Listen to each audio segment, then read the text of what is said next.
righty. Welcome to Toxically Stoked, episode one. My name's Connor. I'm here with Andrew Spann from Low Before the Breeze. Hello, Um, thanks for having me, buddy. oh, of course, this is kind of, particularly special for me because, I kind of consider when we met back in December, we met at a Dreamwell show. Low Before the Breeze was opening up. Came up to you after the show, loved y'all's set, and we kind of hit it off a little bit, I think, just talking about some pretty specific music. And I kind of consider that conversation really my deep dive into this local scene. Knowing you really kind of like propelled me forward more so than it had been. So this is kind of special for me. Oh, that's cool. I love hearing that. And it was really cool when you came up because somehow we immediately started talking albums of the year and favorite Yeah. records, lists, etc. And like that's my flavor of specific autism is just cataloging what I enjoy and talking to strangers about it. So that was honestly it was a treat, and the friendship that's kind of sprung out of it's been more of a treat. It's been really nice, man. Yeah, man, I appreciate that. And I think just for some more context too, what's kind of funny to look back on is I think I sent you like a photo or like a list. I was like, man, these are three records that I've just been killing recently. And you were like, those were literally my like three favorite records of last year. And it was like, okay, Yeah, let's go. Let's go. I think it was yeah, absolutely. Great Falls, Portrayal of Guilt. There was a Chat Pile record in there, and then I think there was one more. I can't remember what it was, but I feel like it was meth, shame, it was meth. perhaps. It was Yeah. meth. It's good stuff. Okay, so we'll kind of get right into it. I've given you a brief Sure. introduction, but I'd like to give you a second to just kind of introduce yourself. Kind of who are you? What do you do? What band do you play in? Tell us a little bit about it. Yeah, what's up? My name is Andrew Spann. I am in the band Low Before the Breeze, like Connor mentioned. We say blackened hardcore. People like screamo. People like black metal, grind, whatever. We're a fast, loud, heavy band that has some pretty parts. We've been at it for 4 years. Okay. I yell and play guitar and do some synth stuff in that band. Yeah, that's how much more specific do you want, or is that good? That's good. Here's a follow-up question. How difficult is it for y'all playing in a band to Mhm. classify yourself? I was thinking about that at the gym this today. Like, I blackened hardcore definitely tracks. And like, was that tough to like nail down? Like, how do you even feel about placing yourself in like a word genre? I mean, it's all semantics and it's all Right. words. I use that because that will get people who like those things to look at us, but I would just say we're a heavy band. One of those derivatives of the converge kind of heavy rather than the clean and tidy kind of heavy. Okay. Yeah. Yeah. Yeah, but I have no issue with people calling things things. It's important to label. It's fun Sure. to talk about. Yeah. Yeah, when I was thinking about it, I was like, man, I started like thinking of random bands and I was like, the label fits. And also if you were to ask me to describe them without that context, like I would struggle, I think. I think I'd struggle till I'm like, oh, they're like chaotic and they got a little bit of this, and then there's parts where they do this. And I do like the conversation because I agree labels are important, but it is kind of fun to just think how like, I don't know, chaotic it feels sometimes. Yeah, and it's like, is anything one thing anymore in 2025? I mean, are country bands even country band? Now there's country rock with a little bit of pop influence, with a little bit of folk influence. So I don't know. It's fun to talk about, but at the end of the day, it's sort of like everything is becoming less stringent as far as genres go. Yeah, I think that's a good thing. What inspired your band name? Where did that come from? Low Before the Breeze. Dope Uh, name. Thank you. It's a little verbose, but I like it. It actually just came from the band Clipping has a song called "She Bad" off of their record. Let's see, "Visions of Bodies Being Burned," and Excellent. I was going down a list with our original bass player of names that we wanted, and there were like 50 names, and he was hating on everything. And I got to that one, and he was like, "Yep, let's run it, let's do it." That's it. Yeah, it's just I like clipping a lot. and so I wrote that down when I was listening to that record once. You That's remember any of the other names that were kind of up in the air or any of the other finalists by chance? uh yeah, I so forever I have wanted to do and I still will do a project with this name. I reserve the right of Mount Hope. It's a cemetery that's mentioned in a Stephen King novel, and it's also a real place in Bangor, Maine, that I visited once. That was the Ooh. one I wanted, but no one else liked it. So we are low before the breeze. What novel is that? It's in the stand. Okay, I haven't gotten to that one yet. I'm a big Stephen King guy. I haven't gotten to that one yet though. It's on my list. Very. Are you a tower junkie by chance? I am currently on book three. Okay, yeah, yeah. I have I had my own quest for the tower a few years ago. I did the expanded reading list. Okay, yeah. Very fun read. Yeah, dude, I book one just completely encapsulated me and it's only gotten better. So I can't Yeah, imagine what the next four hold. it gets really good. It also gets very convoluted and very up its own ass. But I feel Yeah. like if my suspicions about you are true and your interests are like mine, you'll enjoy it quite a bit. Okay. I trust that. Um, what do you like to write about, man? Like, is there a way to describe like the kind of general themes or like topics and like things that really inspire you to like put down lyrics? Yeah, I thought about this a little bit when you sent me some of the questions, and I think like a lot of heavy music, a lot of metal, a lot of hardcore is sort of like fantastically violent or sort of just tough.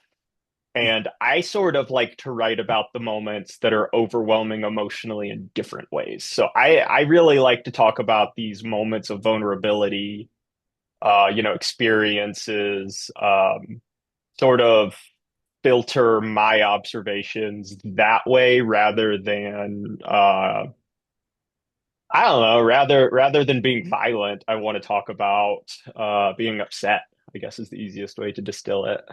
I think that really shows up in everything from like y'all's song titles to the vocal style to like the lyrics I can definitely catch. Hmm. Yeah, that tracks, man. I really like to hear that. I mean, I think we all have a soft spot in our hearts for like the death and heaviness and like, balance Yeah. of metal. And also I think it's really refreshing to you know, hear something that feels so cathartic for like the listener. I mean, that's the word I'd probably use.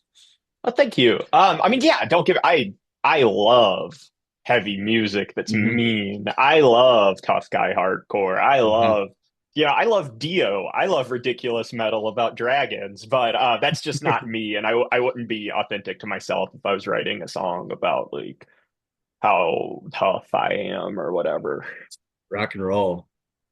Sort of like conversely, what are some inspirations, music and non-music, that we probably wouldn't guess listening or looking at your music? Yeah, for sure. So like my favorite band of all time is Me Without You, and a lot of my guitar playing is very influenced by their guitarist Mike. It's you probably wouldn't guess it from the way it's presented, but he does a lot of really interesting things where you're changing the lowest note in a chord while keeping the rest of the voicing the same. So Mm, that's something big that I've taken. I cool. love just like noise rock, like Unwound is really big for me. I think people that are really into that band sometimes can tell me they hear it in us, but otherwise you wouldn't. Um, Billy Woods is a huge influence lyrically. Yeah, You we've and I talked have about discussed Billy. that. Yeah, so that's kind of those are some big influences musically that you wouldn't. I don't think that you would just have like one listen in here. Non-musically. I really thought about this when you told me the question. I wrote down a few films that I feel like kind of portray what I'm interested in. Like I really like Possession by Andrzej Zulawski, Mhm. the 1981 horror film. I think it sort of shows the unraveling of emotion in a way that sort of moved me to write. There's this movie called Possum by Matthew Holness that's sort of about encapsulating grief. And I found a lot of its aesthetics very interesting. And then another film called Sator by Jordan Graham. like a really small movie that's also sort of about this family trauma personified. Okay. Those are, yeah, those, that, and then I do also lyrically draw stuff, stuff from Stephen King, stuff from Cormac McCarthy. Just both of them have this really beautiful way of describing things that we've heard that are negative, but doing so in such a poetic and interesting way. Hmm. Have you ever read Yeah. Stephen King's essay, Why We Crave Horror? Yes, yes, I have. Yeah, that just kind of made me think of it. I've always loved that essay because he really like humanizes and normalizes the sort of like absurd, dark, mysterious, and like almost, evil for lack of a better word. And I've always that was that essay just really has like almost shifted how I view things like you're describing in a sense. Like the way I read it is a little different now. I always think about that final sentence about keeping the gators fed, if you remember that part. Yeah, yeah. I adore that sentence. Oh, he's such a master of, he's someone that spent so many hours writing that just the way that he can manipulate words is just honestly inspiring. Whether he's writing about horror or if he's trying to be funny, the man just sort of has this mastery of language Yeah, that consistently inspires me. I love it, man. I love it. All right, so we're kind of getting into some little more fun questions, let's say. Okay, Um, you're tasked with creating a lineup for a show. You've got 5 spots plus your band, so 6 total. okay. Which 5 artists or bands are you choosing, and where are you playing? What venue? One of the caveats here is all the bands must be actively playing. Okay, is this are we kind of keeping this local or are we talking about like in the whole world? Dealer's choice. Okay. Well, I'm going to be very selfish and do what I want to see. Uh-huh. So, first of all, my band's playing first, so I can get that out of the way, and then I'm going to watch these other bands play. Sure. So you said I have five, correct? Yep. Five bands. Okay. Venue is going to be the Tabernacle because I find it very aesthetically pleasing. Love it. Okay. Actively playing bands. So we're gonna open the show and get the fuck out of there. And then I would like to see I'd like to see Great Falls because I've never Cool. seen Great Falls play a show. I would like to see, and this is going to be weird. No one's going to want to come to this show. I'm going to have That's the Clipping point. play next. Who? I'm going to have Clipping play next because they never tour. Um, I'm gonna need a little bit of a break, so let's have let's have Mogwai play next. Even though they're loud, that'll be pretty. And then for my last two, oh goodness me.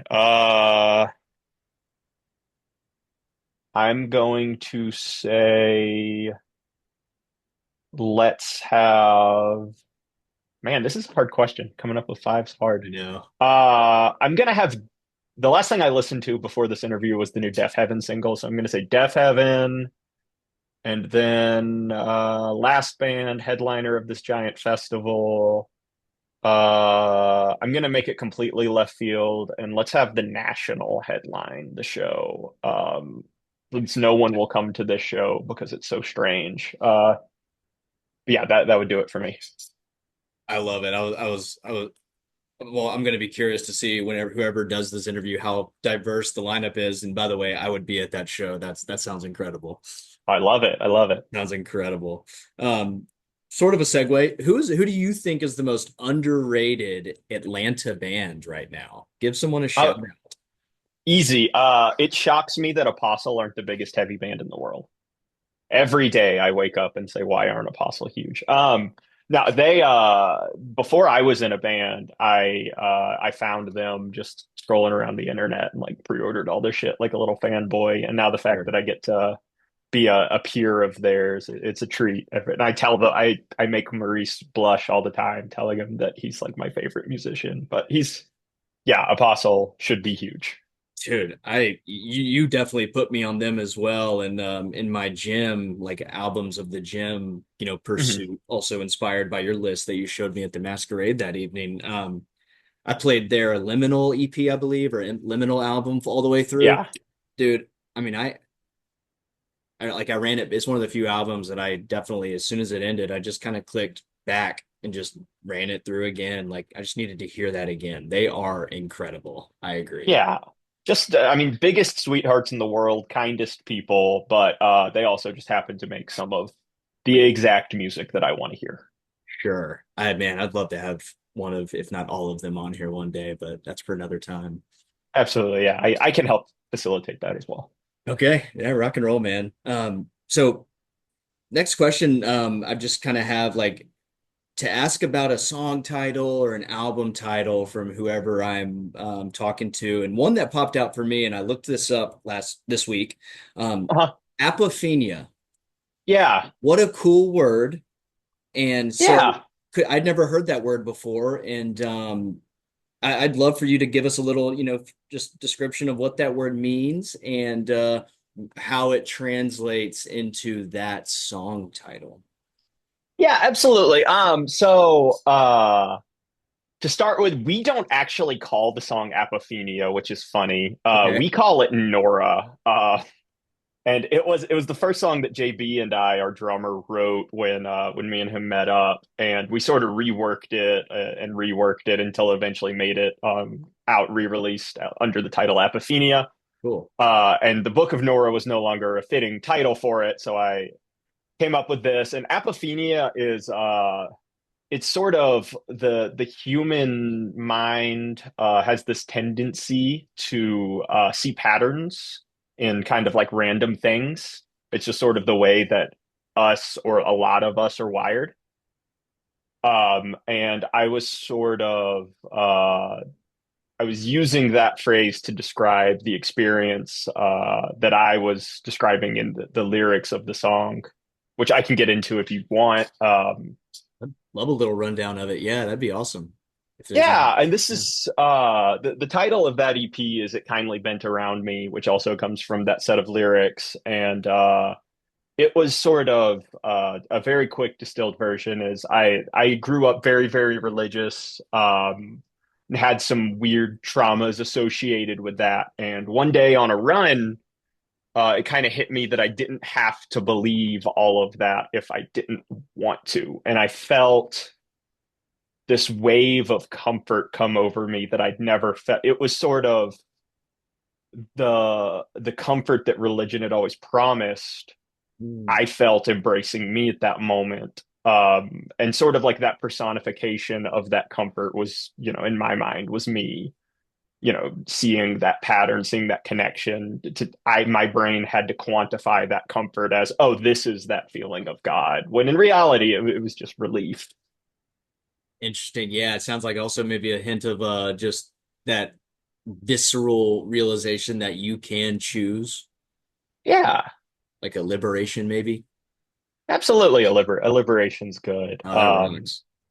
Yeah. So that's it. It's just sort of that innate need to personify or create a pattern when some things are just what they are.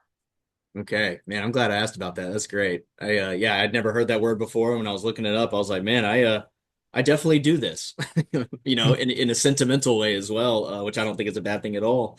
No, Um, no, no. There's but nothing wrong with this phenomenon, by the way. I find nothing harmful about it. It was just, and maybe it it just gets us in, described what I experienced. sure, maybe it gets us in trouble occasionally.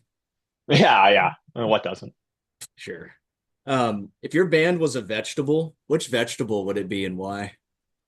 Oh man. If my band was a vegetable, we would be some sort of nightshade because we're just always annoyed with each other, and it would be very bitter if you were to take a bite. Um, yeah, like an uncooked sweet potato. I don't actually, is a sweet potato a nightshade? I think so. maybe not. Gotta be Anyway, honest. I'm gonna go with an uncooked sweet potato between the copious amounts of cigarettes that JB is smoking every moment, or John, our guitarist, and I always yelling at each other. I'm gonna leave our sweet bassist Dennis out of this because they are nothing but kind. But the three of us are always at each other yeah, yeah. So we're a raw sweet potato. I love the adjective uncooked. That just adds an extra element to that. That's an incredible answer. Yeah, and let me add the addendum. Mhm. Our guitarist and I, John, have been friends for over 10 years, so we have this relationship where we can just scream at each other. And Okay. scream is a strong word, but we bicker like siblings Yeah. consistently. I guess having never been in a band, I imagine that's probably more common than not. I mean, to some degree, you're Yeah. spending so much creative time and energy with like the same guys or girls, whoever, over and over again. I imagine that's got to come up. Yeah, yeah. And we both care a lot and we love each Sure. other a lot. And I would call it ultimate comfort. We are fully comfortable to say whatever, but it adds to our sweet potato like flavor. Okay. Yeah, yeah. Great answer. I love it. Um, total left field. Um, when a door is open, is it on or off?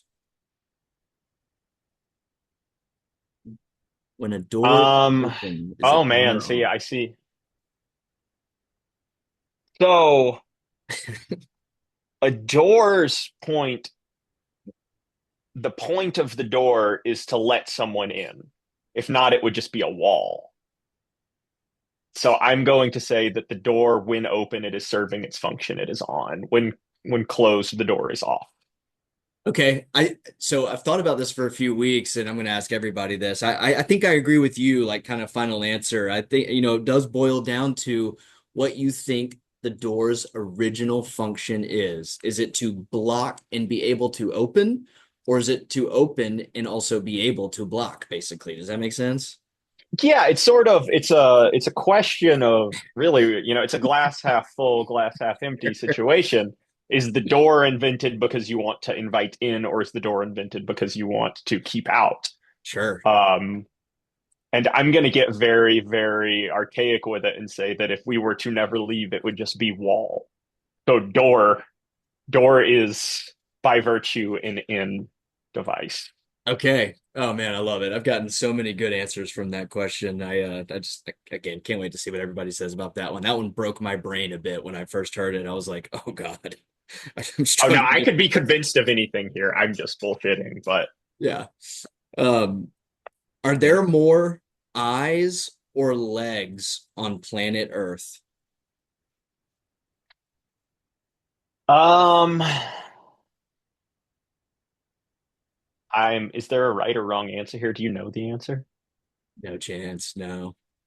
Just the more you I'm think gonna about it. say I'm gonna say legs.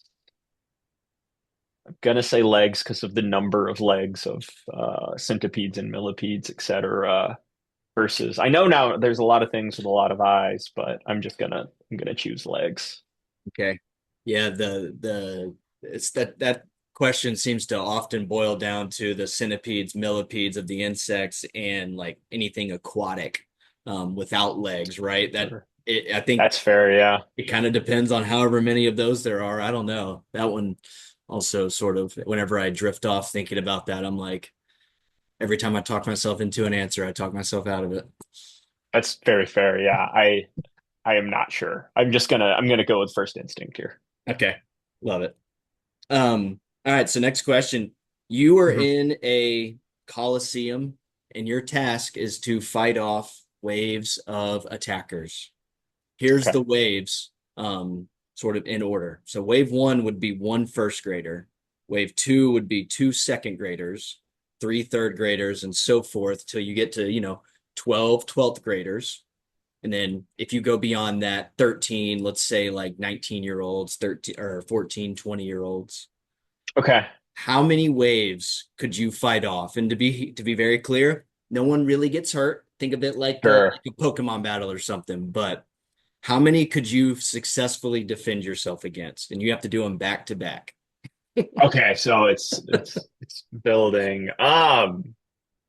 Man, I mean, I feel like by the time you get to like 13 year olds, I think you would have to be an extraordinary person to survive. That's a lot of bodies and a lot of like that's puberty age for most people.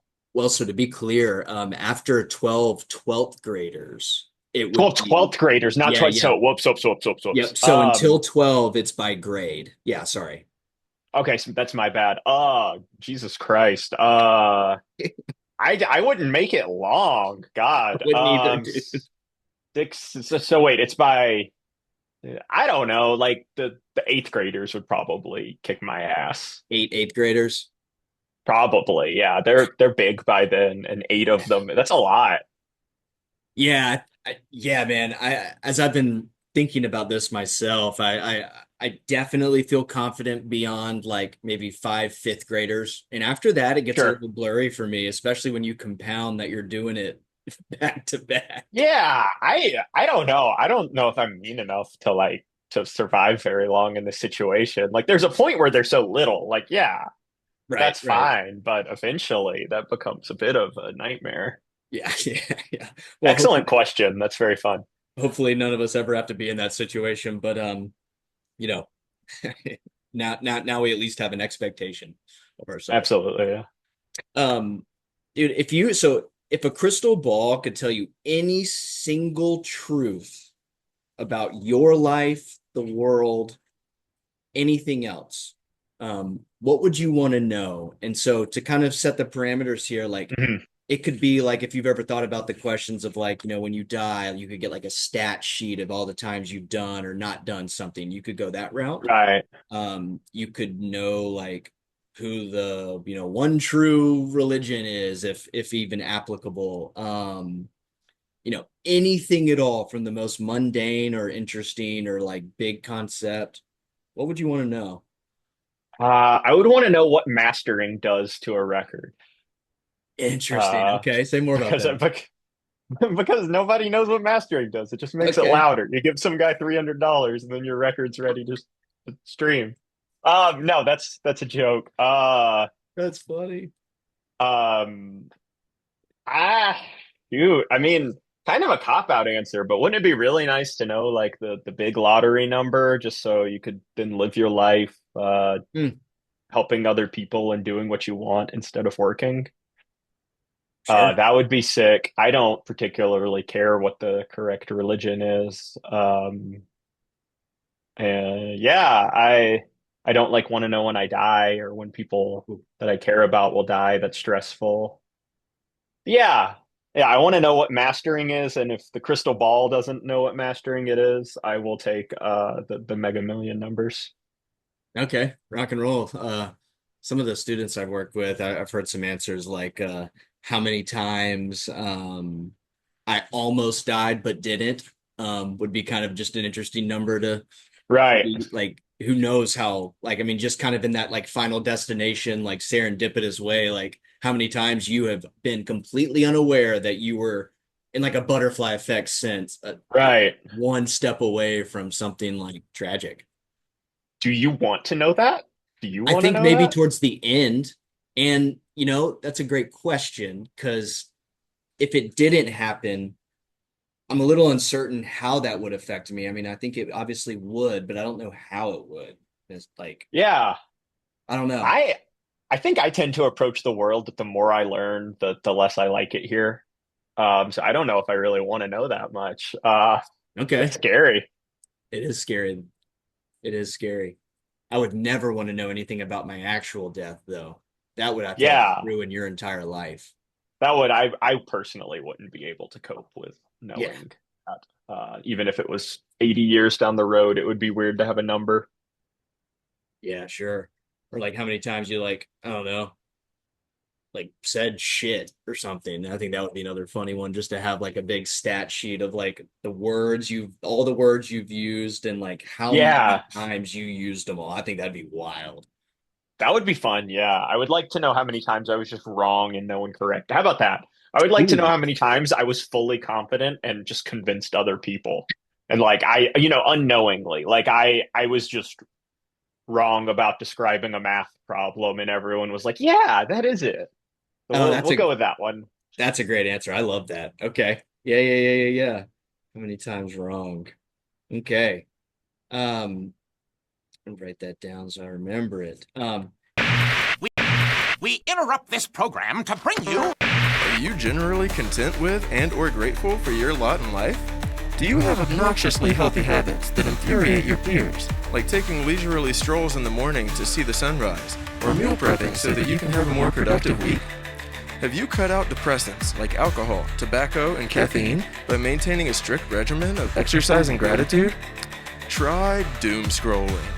Just snooze that alarm 3 times every morning, then pop up in your little pocket screen full of terrors to start your day on all the wrong feet. In no time, you'll be mainlining 3 cups of coffee on an empty stomach like me, and texting your friend sounding like Shaggy after the gang splits up. Have you ever randomly received a text from a friend saying, "Like Zoinks, Scoob? I'm like freaking out, man." It's delightfully jarring. You might just make someone's terrible day even more overwhelming or hard to process. So thanks, Doom Scrolling, for sponsoring this week's episode of Toxically Stoked, and keeping us locked in a cosmic rhythm of terror and hatred that helps fuel the ever-crumbling status quo. Now back to you, Connor.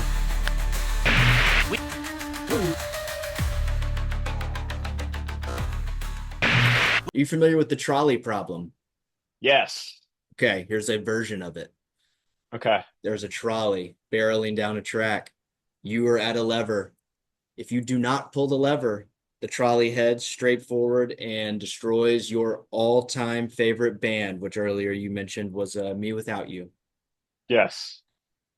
If you pull a lever and divert the track, it diverts to another one where your second, third, and fourth favorite bands are on it and they are destroyed. Do you pull the Okay. lever or do you let it ride? And what describe destroyed? Like from memory? Ooh, that's a good question. Me Without You no longer exists. So They no that this would be longer easy to start with. their music no longer exists. Okay. Ah, And you have man, your memory of their music, but you can never listen to it again. I'm gonna preserve Me Without You. I have a wall of all their art and stuff. I gotta Okay. stick true to the homies. Okay. Yeah, yeah, I'm gonna preserve Me Without You, and I guess Mount Erie's Toast. Sorry, Bill Elverum. Fair enough. How many bands would have to be on the other track for you to pull it to divert? Is there a way to, I mean, I know that's a very tough question to quantify, Right.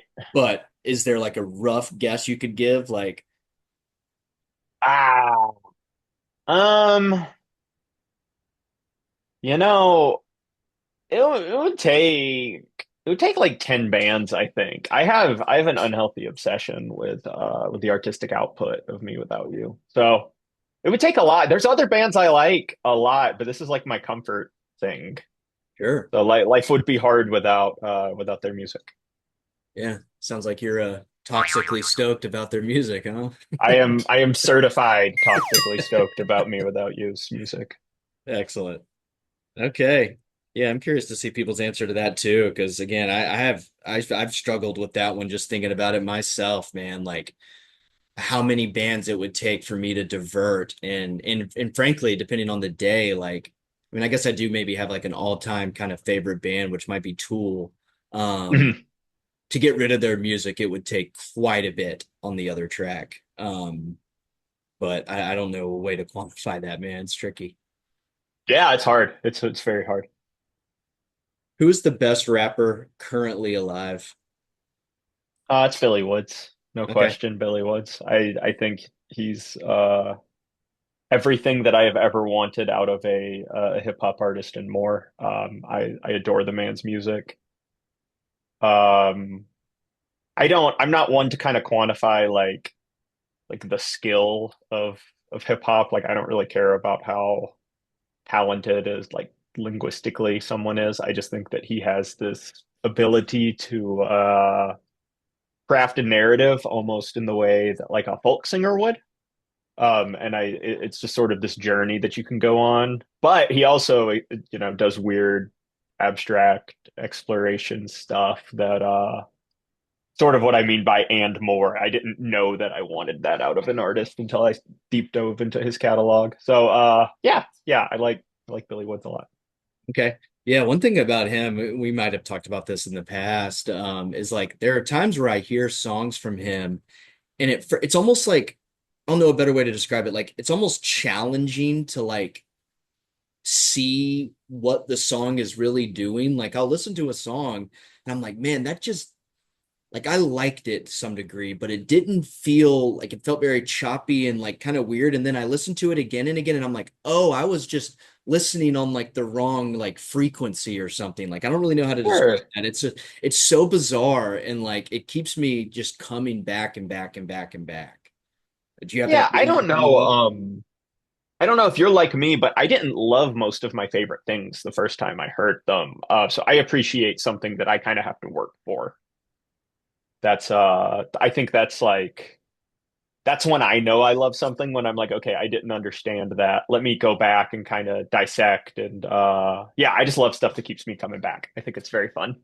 Yeah, that's a good point. And maybe as you say that, it kind of just sparked a thought of like, I feel like that's a pretty rather undervalued like mindset in maybe whether it's like art or just kind of the world in general. Like the idea that like, I don't like it, not for me, end of story. It's like, man, how many things are you missing maybe that you might Yeah, otherwise love at one day? I think we're kind of conditioned that way in today's society. Just, it's Spotify, skip into the next thing, it's streaming, and not that, like those things are fantastic and I love them, but they also sort of reward immediacy and detract from further investigation unless you're very intentional about it. Yeah, yeah, yeah. And one thing I like about I've recently gotten into collecting cassette tapes. Mhm. Got a little baby collection, and one thing I like about putting those on when I'm just like whether it's doing chores or whatever is like you can't just next. I mean, you are gonna Yeah, listen to the whole tape, and like I don't usually have a problem doing that anyway, but there's something about the like just you pop in the tape, you press play, and when it's done, you rewind it, you do it again. Like there's no like, I mean, it would take forever sometimes to like find like the beginning of yeah. fifth song. Like, and I just love that aspect of I feel that way about vinyl. it. And I do collect cassettes as well, but I hardly listen to them. I'm kind of lame about that. I just have a stack of them. But it's like I'm about to cook dinner. I'm gonna put on this record, and then I'll go put on Portrayal of Guilt record, or maybe I'll put on a Miles Davis record or whatever, and you're just listening to that then. Yeah. Or like I had a John Coltrane record on the other day, and it wasn't one that I bought it and hadn't listened to it in the 10 years since I bought it. But then you put it on and your hands are dirty, so you're not going to change the record. It's just going to keep playing. So I don't know. There's something fun to the process, I guess. What was the last record you spun? On my turntable right now is it hasn't spun, but it's on the table, and it's because it's ridiculous. It's the Portrayal of Guilt Christfucker 2, Yeah. Yeah. the remix record they put out last year. That's on the table right now, but I haven't spun it. Shoot, the last thing I spun, I'm blanking on the name. God, that's gonna bother me. This is bad. This is bad TV, but give me one second. No, yeah, I take have your it. time, man. Take your time. I'd love to hear the answer. It's sorry.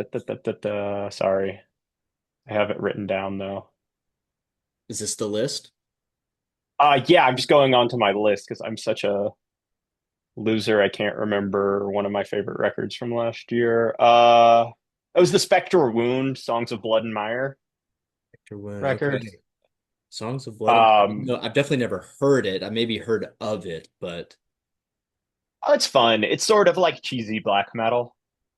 There's like some gang vocals and very like evil, but it's like very fun. It's got a little bit of the rock and roll going on.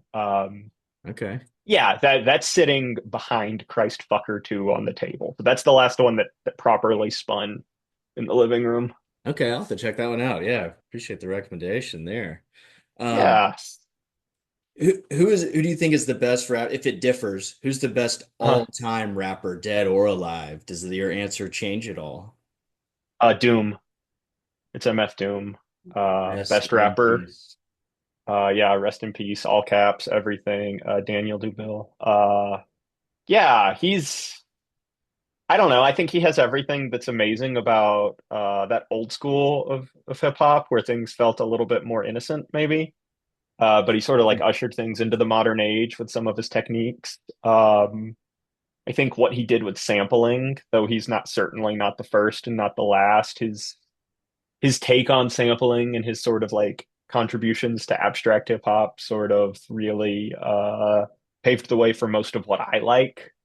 Hmm. Yeah, I love the dude. You can get lost in it. You can listen to it. It can be goofy, or you can dig in deep and look at like the techniques used. But yeah, I adore Doom. Dude, that's such a great. So glad you said that. One of my favorite rap lyrics ever. One of my favorite rhymes of all time is from I think it's All Out of Ale by MF Doom.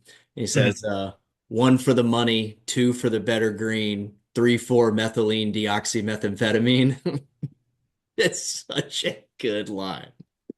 It's I, just structurally and like the way that you break down that chemical, it literally is three hyphen four, so it's like three for the money, I don't know.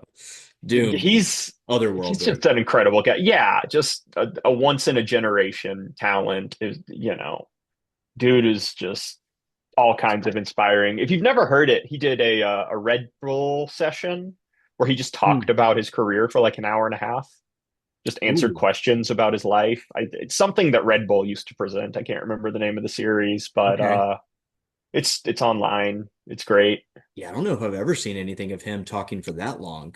Um, Yeah, it almost is like a lecture, like he's being interviewed, but like for an audience. It's very interesting. You can learn a lot about his pre-Doom stuff and then just sort of like how he views his career, and it's fascinating if you're a fan.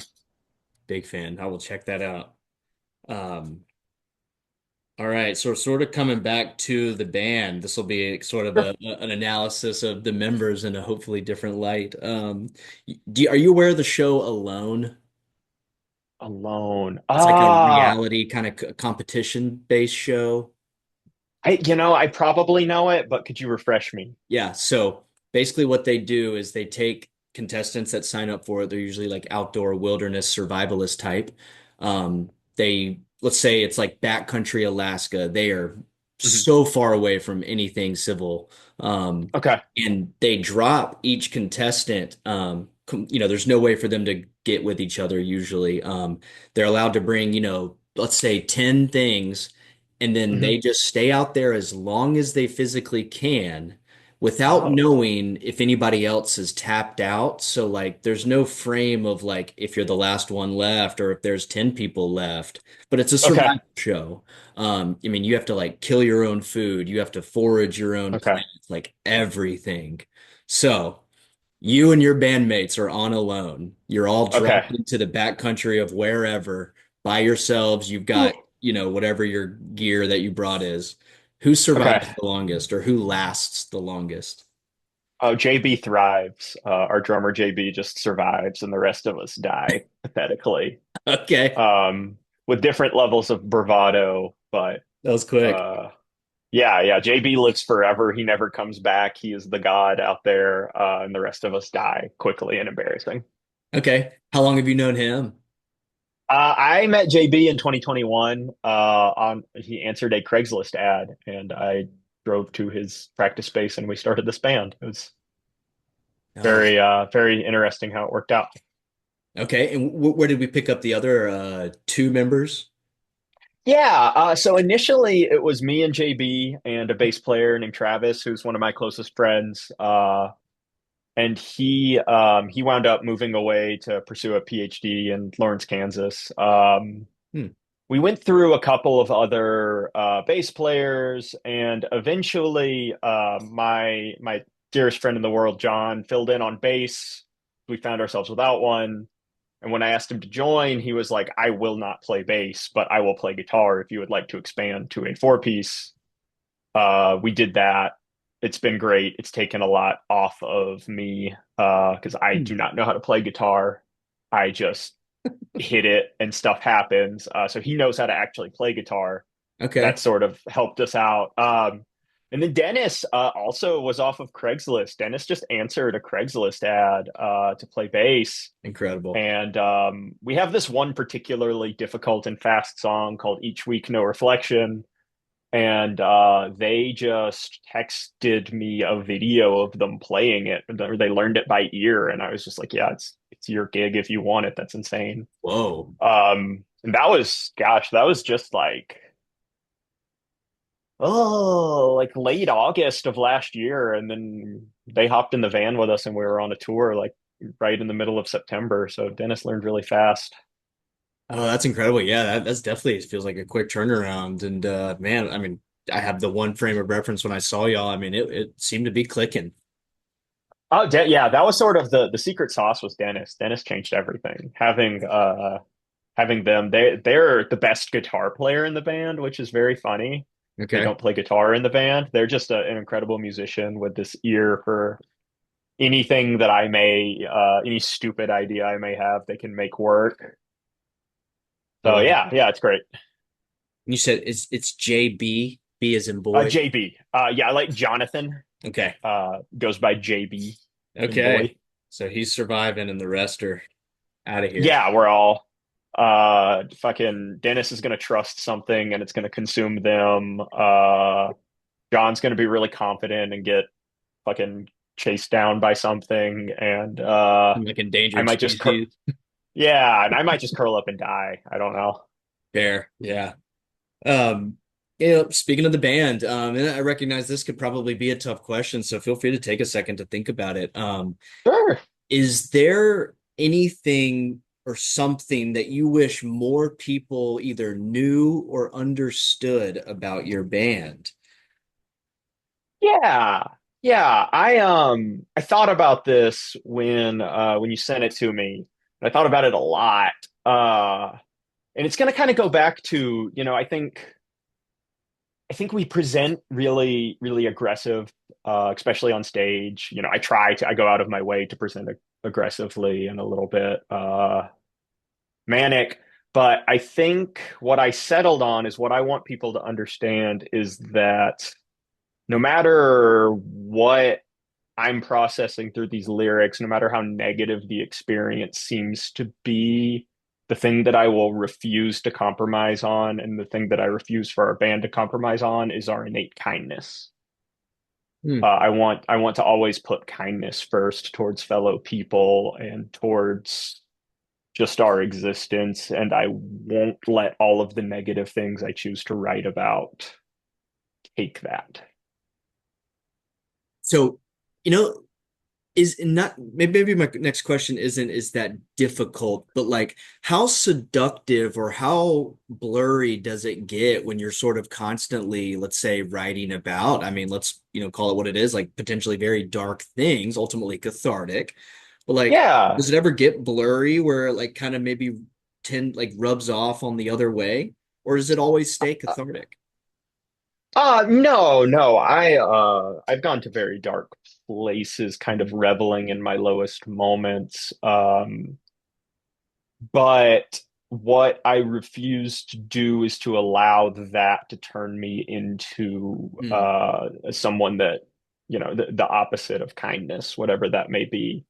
Um, it is cathartic ultimately in the end, but I mean, this record took its toll on me that we're doing, and I wouldn't change that, and that was mine to work through, but it absolutely takes a toll.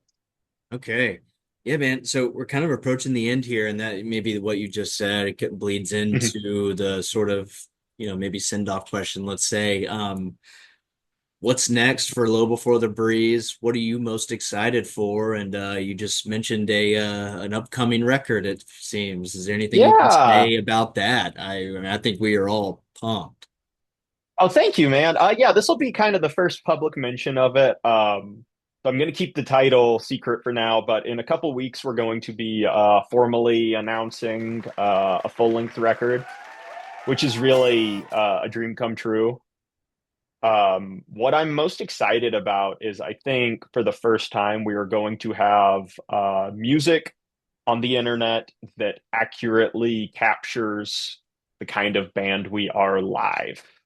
I think it's taken a long time for the all the wires to get aligned how they could, and for me to learn what I'm doing as a songwriter, and to figure out what I kind of want out of a project, and to find the right people to kind of hold my hand, the right bandmates that can help me take my ideas into something listenable. And finally, we're gonna have something that I can be like, hey, look this up, and I will feel proud that people are hearing it. So that is what I'm most excited about specifically. Dude, congrats. What a hell of a feeling that must be. It's nice, you know, it's you got to keep it all in context because it's just a band, it's just things you do, but it is a large chunk of me, and Sure. it's something I'm truly proud of at this point. Okay. And maybe to the final question, do you have a message for the, let's call it Atlanta slash just local scenes of music, whether it's metal or anything adjacent or completely outside of it, anything for the Atlanta scene or local scenes? You just Yeah, say. I'm gonna kind of harp on that same thing I was saying. Don't let anything pull you away from kindness. It's really all we have. Yeah, I think it's kind of all we have that's a definite. There's so much shit in the world, just so much endless, horrible. But especially if you're involved in music, you have this thing that we're already bonded over. So let's yeah, just keep keep kindness in your heart when you deal with other people. Lovely message. I seem to feel that whenever I attend these shows, that for the most part seems to be a pretty overwhelming thing that I've experienced here very recently. So I love to hear you harp on it, as you say. Yeah. I wish more people did. Yeah, man, it's people have been so nice to me, especially when I was getting started with music and getting kind of my feet wet with shows. And there's always people that won't be, but Sure. those people that are, they stick with you forever. You know, just the idea of them. You always remember that first person that asked what your name was at a show and introduced you to other people, and that first time that you really liked a band and they answered your message on Instagram or whatever. And I don't know, just it's as stupid as it sounds and like Mr. Rogersy, it's like it's really doesn't cost anything to just be nice to people, and it makes an impact. So that's I don't know, that's really important to me. Yeah, I think about the freeness of kindness quite a bit in my line of work. It's literally free. Yeah, absolutely. Well, Andrew, thank you so much for being our first guest here, man.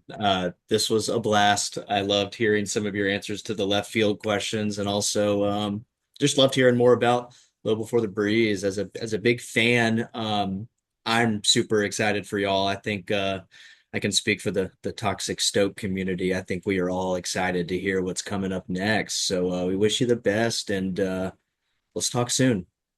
Absolutely, man. Connor, it's been an absolute treat to be here and talk with you, and it's an honor to be on your show. Thank you for reaching out. Yeah, man. We'll see where this thing goes. So stay tuned.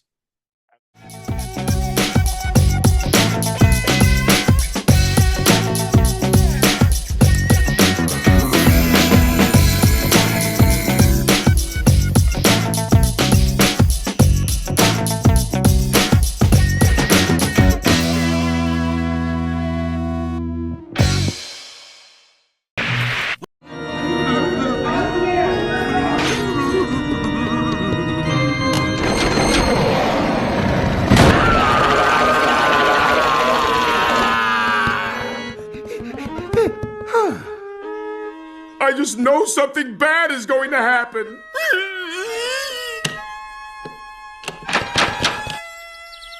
Huh?